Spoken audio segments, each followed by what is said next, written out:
नाम की बड़ी महिमा होती तो क्या नाम से प्रेम ज्ञान सब कुछ ठीक हो जाएगा, ऐसा अनुभव हो जाएगा और कुछ करने की जरूरत नहीं है। हाँ हाँ हाँ, नाम से सब कुछ हो जाएगा। भगवान से भी बढ़कर भगवान के नाम की महिमा है, परंतु नाम जपने में आसक्ति होना कोई खिलवाड़ थोड़ी है।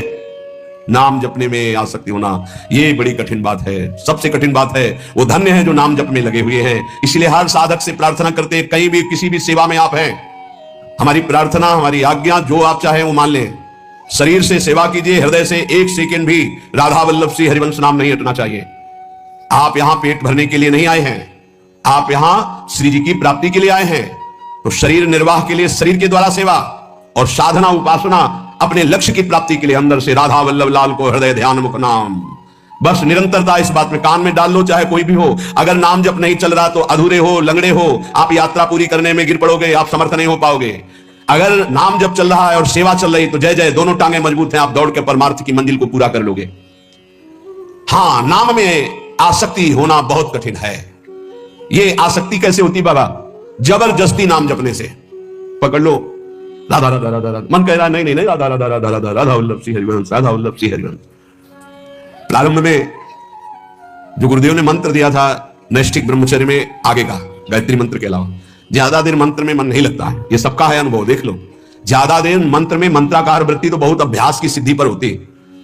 तो गुरुदेव भगवान पधार गए थे 2 वर्ष बाद ही, जो ही हमको दीक्षा मिली, 2 वर्ष बाद वयो वृद्ध बड़े भजनानंदी महापुरुष अंतर्ध्यान। तो हमने कभी माना ही नहीं कि हमारे गुरुदेव पधार गए। समाधि जहां बनाई गई थी आज भी वही बनी हुई है, तो पीछे बिल्व का विशाल वृक्ष था, बस समाधि के पीछे बैठ जाते। अब मन को हमें नाम में मंत्र में लगाना है तो शाम सदाशिव शाम सदाशिव शाम सदाशिव शाम सदाशिव 6 घंटे 8 घंटे ऐसे ही पूरा दिमाग गर्म, पूरा साय मच जाता, शाम सदाशिव शाम सदाशिव। हमको माला की गणना से मतलब नहीं रहा आज तक आपको, वो केवल गायत्री मंत्र में राजू गुरुदेव ने आज्ञा की थी कि इतने अनुष्ठान करना है। बकाया हमारा लक्ष्य गुरुदेव की कृपा से बना था, हर समय हमें प्रभु से जुड़े रहना है, कभी मंत्र में कभी नाम में कभी। अब जब शैव उपासना थी 50 बार इस स्तोत्र का मानसिक होता था, नमामि समीसान निर्वाण रूपम विभुम व्यापकम ब्रह्मवेदस, नमामि समीसान निर्वाण रूपम विभुम व्यापकम ब्रह्मवेद स्वरूपम निजम निर्गुणम निर्विकार।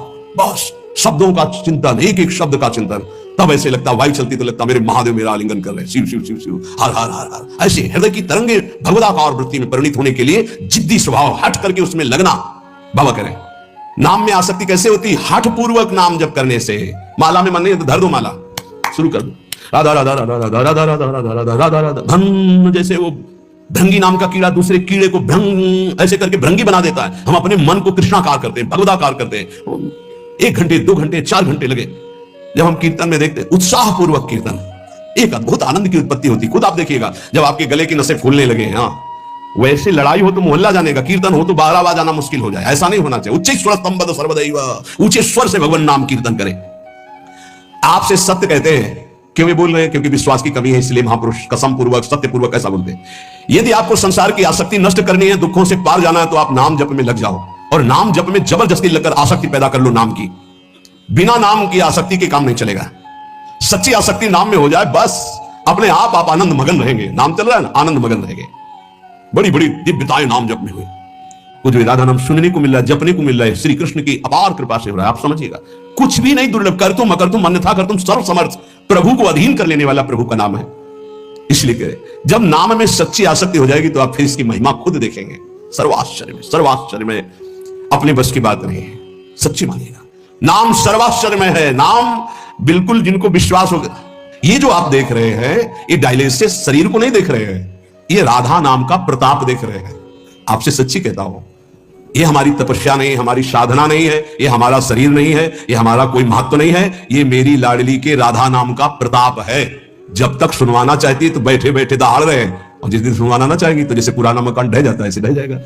अर्जुन जी जब युद्ध समाप्त हुआ तो भगवान से कहा उतरिए प्रभु, क्योंकि पहले सारथी उतरता फिर रथी। तो भगवान ने कहा आज मैं पहले नहीं उतरूंगा, आज आपको उतरना पड़ेगा। तो उनका प्रभु आज तक का नियम रहा है, क्योंकि सखा भी है ना, इस पहले सारथी उतरे तो बोले अर्जुन पहले तुम उतरो, जो मैं आज्ञा कर रहा हूं, इस समय मैं आज्ञा कर रहा हूं। तो अर्जुन सीरियस समझ गए कि भगवान जो आज्ञा सब तुरंत उतर पड़े, और जे भी भगवान हटे तो पूरे रथ में आग लग गई।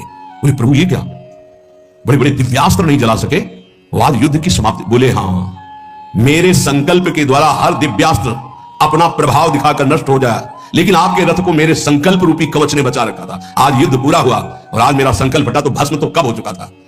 तो जिस शरीर को आप देख रहे हो ये नष्ट कब हो चुका था, इसमें केवल राधा नाम प्रताप है। वो कोई चमत्कार इससे केवल नहीं माना जाता कि ऐसा नहीं, अतुलित बल है, असीम आश्चर्यमय है राधा नाम। महाराज एक और संशय है कि जब साधारण पतिव्रता अपने पति का वियोग होने पर शरीर नष्ट कर देती है, तो फिर प्रेमी जनों को अपने आराध्य देव की अनुभूति ना होने पर वो शरीर क्यों नहीं छोड़ देते? साधारण प्रेमी शरीर छोड़ दे, फिर ये तो भगवत प्रेमी इनके शरीर क्यों बने रहते हैं? ये क्यों वियोग में शरीर क्यों नहीं नष्ट कर देते? जैसे गोपीजन, बाबा का उत्तर, तो क्या इनका प्रीतम अनित्य समझे हो क्या? अनित्य एक देशी होता है, नित्य सर्वत्र विराजमान होता है। बहुत सुंदर उत्तर है। क्या इनके प्रीतम को अनित्य समझे हो क्या? प्रेमियों के प्रीतम अनित्य थोड़ी है। अनित्य मतलब नाशवान, नाशवान एक देशी होता है। सच्चिदानंद बपू हर कण में विराजमान रहता है, अपने में विराजमान, बाहर विराजमान, भीतर बाहर सब। बहिरंतश्च भूतानाम अचरम चरमेवच दूरस्थम शांति के चतत, वो दूर भी है, वो नजदीक भी है, वो बाहर भी है, वो भीतर भी है, चर अचर में सर्वत्र। बहिरंतश्च भूतानाम अचरम चरमेवच सूक्ष्म तद्विज्ञेयम दूरस्थम शांति के चतत। वो सूक्ष्म है, वो बड़ा महान, अणुअणियान महातो महियान, दूर से दूर, नजदीक से नजदीक, बाहर से बाहर, भीतर से भीतर, जहां तुम अनुभव करना चाहो तुम्हारा प्रीतम तुम्हारे साथ है। उनके वियोग में शरीर त्यागते हैं वो जो प्रेम में कमजोर होते हैं। गोपिका समर्थ प्रेमी है, वो अपने इष्ट के इशारे को समझती है, इसीलिए वो शरीर रखकर उनके प्रेम में विकल रहती है। फिर आप समझो, एक श्री कृष्ण मथुरा में बैठे थे, एक हर गोपी के पास श्री कृष्ण थे। उद्धव जी ने अनुभव किया, हर गोपी के पास श्री कृष्ण, बाहर से भी योग दिखाई दे रहा है, लेकिन हर गोपी को श्री कृष्ण के सानिध्य का अनुभव हो रहा है। कैसे उनका शरीर छूटे? कोई उनके प्रीतम अनित्य है क्या? और प्रेमी वही होता है जो अपने प्यारे की इच्छा का अनुगमन करे, प्यारे जो चाहते हैं। प्रीतम की प्रसन्नता ही प्रेमी का जीवन होता है। प्रीतम की प्रसन्नता है शरीर रखकर मेरे प्रेम में आह्लादित रहो, डूबी रहो, विरह में डूबो। तो गोपीजन प्रसन्नता पूर्वक दुर्शा विरहानल का आदर करते हुए स्वीकार किए हुए हैं। ऐसे महान प्रेमी जन प्रभु की इच्छा का अनुगमन करते हैं। तो प्रेमी को कब तक भजन करना चाहिए? जब तक पांच भौतिक शरीर छूट न जाए तब तक, चाहे वो स्मृति में तन्मय होकर छूट रहा है, देह भाव विस्मृत, या वास्तविक मृत्यु आ गई है, तब तक। सोने से लेकर मरने तक, अब सो गए, मूर्छित हो गए, मर गए, उसकी बात अलग है, लेकिन इसके अलावा जितनी चेतना है उसमें नाम नहीं छूट सकता, भजन नहीं छूट सकता। कारण कि विषयाशक्ति भजनानंदी में रहती नहीं, उसका भजन स्वाभाविक जैसे मशीन कर रही हो ऐसे हृदय में होता है। गाढ़ अनुराग से ध्येय का कभी विस्मरण होता नहीं, विषयों में अनुराग होता नहीं। कागज के घोड़े पर कौन सवारी करके यात्रा करना चाहेगा? जो बालक होगा, अज्ञानी होगा। ऐसे ही ब्रह्मा के रचे हुए सब कागज के घोड़े हैं, मायाकृत। प्रेमी जन इनका आदर नहीं करते, इसलिए उनका निरंतर भगवदाकार ध्यान सच्चिदानंद में रहता है। पर यह ध्यान रहे कि जब तक शरीर का ध्यान है और जब तक शरीर जिंदा है तब तक भजन न छूटने पावे, नहीं तो माया का प्रवेश हो जाएगा। अंतिम श्वास तक निरंतर भजन तो प्रेमी अपने प्रेमास्पद प्रभु को प्राप्त कर लेता है। नियम ये कि जीते जी चाहे सिद्ध ही हो जाए तो उनका स्वाभाविक भजन होता है, और साधक का तो यही प्राण है भजन। अपने जीवन को भगवत चरणारविंद में अर्पित करके निरंतर नाम जप का ऐसा अभ्यास करो, कोई वस्तु व्यक्ति स्थान तुम्हारे नाम जप को छुटा ना पावे, भारी से भारी संपत्ति या विपत्ति भजन को रोक ना पावे, यही साधना है। महर्षि तुकाराम जी महाराज एकांत मंदिर में बैठे हुए, विठ्ठल विठ्ठल विठ्ठलाम, केशव विठ्ठल विठ्ठल विठ्ठलाम, माधव विठ्ठल विठ्ठल। वीर शिवाजी दर्शन करने आए, कोई सैनिक नहीं, क्योंकि मर्यादा ऐसी होती है, अपने पदाधिकार का अभिमान प्रदर्शन विज्ञजन नहीं करते हैं। वो बड़े बड़े सब संगीन लिए हुए उनके साथ साधारण धोती कुर्ता और एक पाग बंधी हुई, और दो अंगरक्षक बिना किसी अस्त्र शस्त्र के ऐसे ही नंगे पैर वहां पहुंचे, पाग उतारी, प्रणाम किया, बैठ गए। तुकाराम जी ने आंख खुलकर देखा, शिवाजी बैठ, बस 2 बार। बाहर 1-2 गुप्तचर गुप्त रूप से, क्योंकि उस समय बहुत ही संकटपूर्ण स्थिति थी, दर्शन करने गए थे, नाम कीर्तन की मस्ती तो बैठे रहे। इतने में विपक्ष को जो म्लेच्छ अधिपति था उसको सूचना मिली, बिना किसी सेना के अंगरक्षक के शिवाजी महाराज तुकाराम जी के पास अमुक जगह दर्शन करने गए, इस समय मारने का बहुत बढ़िया अवसर है। बहुत ही उद्भट वीर, महाभागवत, बड़े बड़े भक्तों की चरण धूलि मस्तक पर रखने वाले, और वीरता की तो पूछो मत। और समर्थ स्वामी के शिष्य थे, कोई ऐसा ले, समर्थ गुरु रामदास जी महाराज। एक गुप्तचर भागते हुए आया और कहा, म्लेच्छ सेना आक्रमण के लिए तैयार हो चुकी है, ना यहां सेना है ना यहां अंगरक्षक है। शिवाजी जानते थे नाम की महिमा, क्योंकि भक्तों का संकल्प, बिल्कुल कोई डर नहीं। वही प्रीति का क्या लक्षण, विध्वंस की उपस्थिति होने पर भी विध्वंस रहता। तुकाराम जी की तरफ देखा, तुकाराम जी ने समझ गए, विठ्ठल विठ्ठल, तार नहीं टूटा नाम। इतनी देर में घोड़ों की टाप गूंजने लगी, आसपास पूरा मंदिर म्लेच्छों की सेना ने कवर कर लिया, और सेनाधिपति अंदर प्रवेश हुए, नंगी तलवार हाथ में लिए। केवल विठल विठल तुकाराम जी कर रहे हैं, बस कोई नहीं। पूरा मंदिर खाली, सामने चौड़े पे बैठे हैं वीर शिवाजी और 2 अंगरक्षक, कोई नहीं दिखाई। वहीं से आवाज लगाई कि हुजूर यहां तो कोई नहीं है, गलत सूचना मिली, छान मारो पूरा मंदिर। पूरा छान आ गया, कोई नहीं। बोले वापस चलो, फिर सूचना गलत रही, वापस से ना चलिए। तब बोले शिवाजी कि प्रभु ये क्या था? बोले विठल के नाम का चमत्कार था, विठल के नाम का। एक बार दोनों महापुरुष श्री नामदेव जी और श्री ज्ञानदेव जी महाराज ब्रजमंडल की यात्रा में प्यास लगी तो विनोद में अपनी सिद्धि का प्रयोग किया। ज्ञानदेव जी महाराज बड़े सिद्ध महापुरुष, उन्होंने बहुत सूक्ष्म रूप धारण किया और कुएं में जाकर जल पीकर आ गए और नामदेव जी से काम तो पिया है। नामदेव जी से कहा आपके चरणों के प्रताप से पानी यहीं आ जाएगा। विठल विठल विठल विठल, जैसे नाम उच्चारण करे कुआं का पानी ऊपर बढ़ रहा है, सामने से कुआं के पानी की धार ऐसे बहने लगी। विठल विठल, आपको तो सूक्ष्म सहित धारण करके जाना पड़ा, नाम के बल से कुएं का पानी, ये आश्चर्य की बातें नहीं है। तो प्रेम जब स्फुरित होता है तो क्या नष्ट भी हो सकता है? हां, यदि विषयी बहिर्मुख पुरुषों की संगति हो जाए तो प्रेम ढक जाएगा, रुक जाएगा, क्षीण हो जाएगा। बाबा कह बहिर्मुख पुरुषों की लेखनी से लिखी हुई पुस्तकों को पढ़ने से, बहिर्मुख कामी पुरुषों की संगति से, बहुत से विषयों के संयोग से, संसारी पुरुषों के प्रति ममता रहने से और बहुत समाज प्रिय होने से प्रेम नष्ट हो जाएगा। पहला, बहिर्मुख पुरुषों की संगति से, जो संसारी हैं, विषयी हैं, भोगी हैं, ऐसे पुरुषों के साथ खान पान सब नहीं।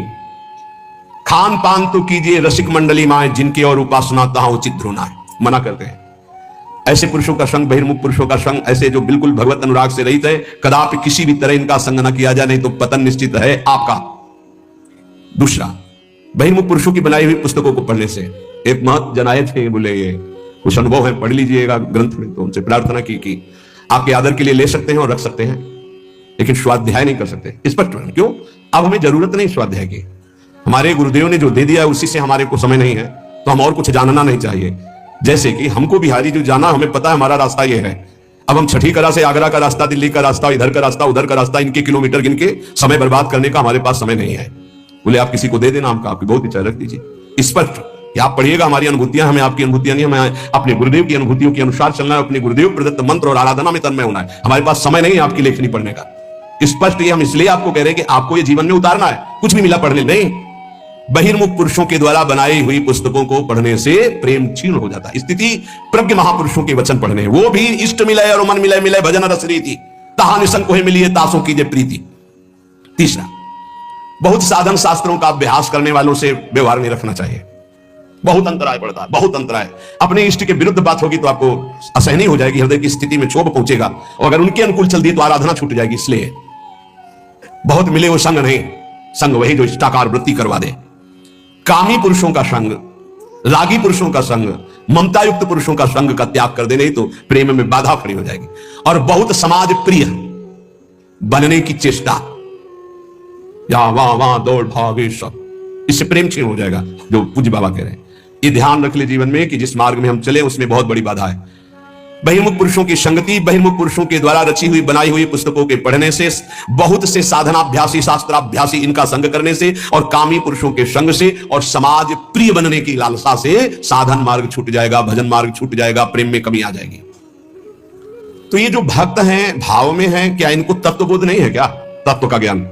तो कह रहे हैं इनको तत्व ज्ञान से आगे की दृष्टि प्राप्त। बाबा बहुत उच्च कोटि के महापुरुष है, इतना मतलब प्रवेश तो साक्षात ब्रह्म में ही होता है, क्योंकि हमारी वाणी जी प्रमाणित करती है। ब्रह्म तेज को ज्योति जहां, योगेश्वर धरे ध्यान, ताही को आवरण तहां, नहीं पावे को जान। जो ब्रह्म तेज में विलीन होकर मोक्ष पदवी को प्राप्त कर लेते हैं, यही आवरण है। प्रियाजू के श्री चरणों तक पहुंचने में यही बाधा पहुंचा देता है। बाबा कह रहे हैं इन प्रेमियों की तो तत्व ज्ञान से आगे की पहुंच है, बिल्कुल। इसीलिए कभी बाबा के एक शब्द में पूरा जीवन हो गया, संशय नहीं हुआ। इनकी तत्व ज्ञान के आगे प्रेम दृष्टि पहुंचाती है प्रियालाल तक।